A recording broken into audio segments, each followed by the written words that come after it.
Le port de charge, on le connaît depuis des années, hein. Depuis que le smartphone existe, le port de charge, il est là.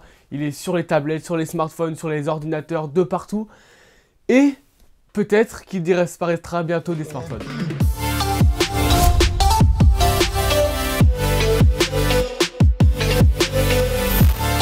J'espère que vous allez bien, c'est Corentin. Aujourd'hui on va parler du coup du port de charge sur les smartphones. Donc du coup dans le futur, on va un petit peu s'avancer. On va se mettre un peu en avant dans le temps, d'ici 2-3 ans on va dire. On va aussi beaucoup parler du coup de l'iPhone, parce que pour moi l'iPhone sera le premier smartphone à adopter une charge sans fil, sans charge filaire. Et donc du coup, tous les smartphones feront la même chose, un peu comme il s'est passé en 2016 avec la prise jack. Donc du coup, on le connaît, le port Lightning par exemple existe depuis 2012 sur l'iPhone. Voilà, donc ça c'est un truc, voilà, le Lightning c'est ce que les gens aimeraient que ça dégage pour de l'USB-C. Mais je vous ai dit dans une vidéo qui date d'à peu près 1 an que Apple ne passera jamais à l'USB-C, parce que à quoi sert de passer à l'USB-C pendant 1 an et après de virer le port et de passer au sans fil, ça sert strictement à rien. C'est pour cela que je pense que l'année prochaine ou dans 2 ans, mais je partirai peut-être sur l'iPhone 13, enfin l'iPhone de 2021, Apple supprimerait du coup le port de charge.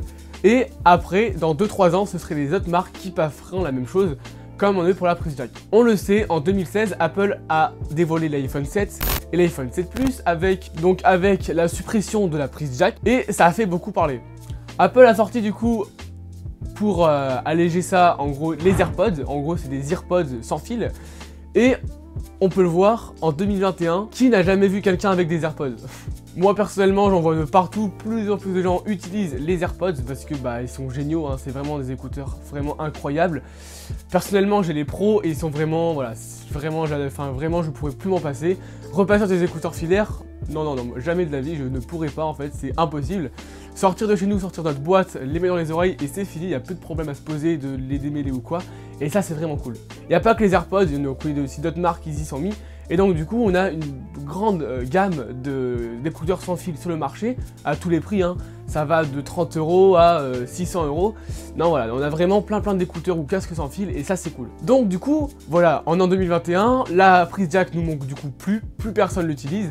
De nombreux smartphones n'ont plus de prise jack, hein. Même Samsung qui se moquait au début n'a plus de prise jack sur leur smartphone. Et ça, voilà, ça montre déjà que on se rapproche du coup d'un smartphone totalement sans fil. En 2017, Apple dévoile l'iPhone 10 et l'iPhone 8 avec une nouveauté, ils rendent compatible en gros l'iPhone au sans fil, après des années où on ne comprenait pas pourquoi c'était pas le cas. Et Apple dévoile aussi lors de la conférence AirPower qui est une station de recharge qui permet de recharger l'iPhone, l'Apple Watch et les AirPods sans en ayant la contrainte de poser le smartphone pile poil sur la bobine. Parce qu'on le sait, la recharge sans fil, le gros désavantage, c'est que ça fonctionne avec 2 bobines. On a la bobine réceptrice dans l'iPhone et la bobine qui charge dans le chargeur. Si les bobines sont un petit peu décalées, et bah la charge sera inférieure, elle chargera beaucoup moins vite, voire nulle, parce que bah ça arrive.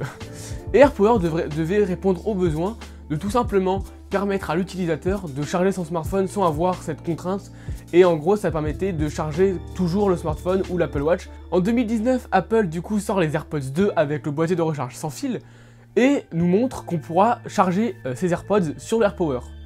Quelques jours après, Apple stoppe AirPower parce que bah ils n'arrivent pas à le faire.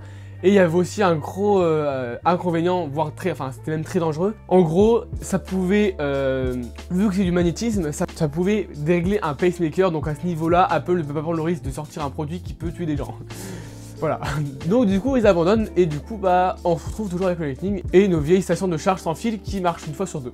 En 2020, Apple donc sort l'iPhone 12 et dévoile un truc très intéressant, MagSafe. MagSafe c'est quoi? C'est en gros, ça reprend le système qu'on avait sur les Mac et les anciens Mac. Le petit chargeur aimanté, ça permet que si on shootait dans le câble, bah l'ordinateur tombait pas. Voilà, ça c'était cool, ça évité qu'il tombe et qu'il se casse, ça c'est cool. Sauf que là, ça n'a rien à voir parce que c'est beaucoup plus aimanté et ça permet de recharger l'iPhone sans fil grâce à des aimants. Et vu que c'est des aimants, ça va pile poil se positionner à la bobine et donc du coup il y aura 0 perte d'énergie et ça sera beaucoup plus rapide et 100% fiable. Et donc du coup ça c'est ce qui va peut-être remplacer le Lightning d'ici quelques années, d'ici quelques mois peut-être. Donc ça du coup c'est ce qui me fait penser que voilà, on s'y rapproche, le smartphone n'aura bientôt plus de port, Enfin du coup là c'est plus l'iPhone, mais on le sait, quand Apple va retirer le port, il va être moqué quelques mois. L'année d'après, des grandes marques vont commencer à faire la même chose et vont se dire ah bah tiens en fait c'est beaucoup trop bien, c'est génial. Et voilà, donc ce qui fera que dans 3-4 ans, bah, il y aura plus de ports sur les smartphones. Un avantage aussi à cela qu'on oublie énormément, enfin voilà, on l'oublie mais c'est quand même un avantage assez cool pour nous, utilisateurs, c'est que vu qu'il y aura plus de prise jack et plus de ports, donc il y aura plus de trous entre guillemets, et donc du coup le smartphone sera beaucoup plus étanche, et ça c'est quand même vachement cool. Ça permettra que si on le fait tomber, bah, il y aura moins de soucis d'étanchéité, parce que bah, vu que l'eau ne peut plus s'infiltrer dans le téléphone, ça c'est cool. Donc il pourra quand même s'infiltrer avec les haut-parleurs, tout ça, mais ça on sait, c'est moins risqué parce que ça c'est plus facile à rendre étanche, alors que le port, voilà. Donc là vous voyez déjà, on voit que avoir un smartphone sans port, il y a quand même des avantages. Après, il y a quelques inconvénients. L'inconvénient élevé, c'est que on le sait, si par exemple Apple sort un iPhone sans port, ils vont fournir le câble, mais il faudra acheter MagSafe qui coûte 30 balles. Bon, ça, ok. Sauf si ils le fournissent dans la boîte, ça, mais ça je pense pas, parce qu'avec leur nouvel objectif écologique, je pense pas qu'ils le fassent. Parce que bah, donner un chargeur MagSafe à chaque fois qu'on achète un iPhone, c'est comme le chargeur, ça sert à rien. Et aussi un inconvénient que beaucoup de gens aussi oublient, mais qui fait son importance, c'est par exemple, on va partir d'un truc tout bête, quand par exemple une nouvelle version d'iOS sort, par exemple iOS, je sais pas, iOS 15 sortira, imaginons que vous avez un smartphone sans port, vous installez la bêta avec le profil, vous voulez revenir en arrière, pour le faire sur l'iPhone, il faut forcément avoir un Mac, ou enfin, faut forcément avoir un ordinateur avec iTunes ou un Mac avec Finder pour remettre l'iPhone sous la version publique, enfin officielle entre guillemets. Et donc du coup, s'il n'y a pas de port, on ne sait pas comment on fera par exemple. Pareil, si vous avez un petit problème avec votre smartphone, s'il n'y a pas de port, pour le brancher à votre ordinateur pour par exemple le réinitialiser ou le restaurer ou quoi, bah, ce sera compliqué. Donc est-ce que les constructeurs mettront un petit système, genre comme par exemple sur l'Apple Watch, je sais qu'il y a un petit système pour la réinitialiser rapidement où il y a un truc forcé. Il y aura peut-être pareil, je sais pas, voilà, on sait pas encore, mais je pense qu'il y aura quand même des solutions.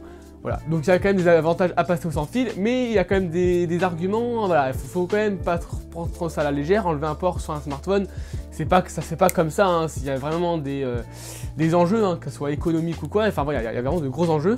C'est pour ça que je pense peut-être cette année, peut-être l'iPhone 13 sans port c'est peut-être faisable, mais je pense 2 ans ça sera pratiquement sûr, on s'y rapproche de plus en plus, hein. Voilà, on l'a vu que lors de la conférence, Apple a dit aussi qu'en enlevant le chargeur, ils allaient... c'était pour des causes environnementales, et aussi fallait passer au sans fil. Et donc ça montre que, préparez-vous, on arrive, il y aura des nouveaux changements. Ah, on sait pas encore. Donc, moi ce que j'en pense de tout ça, vraiment moi je suis pour un smartphone sans port, sans quoi, je suis vraiment pour à 100%.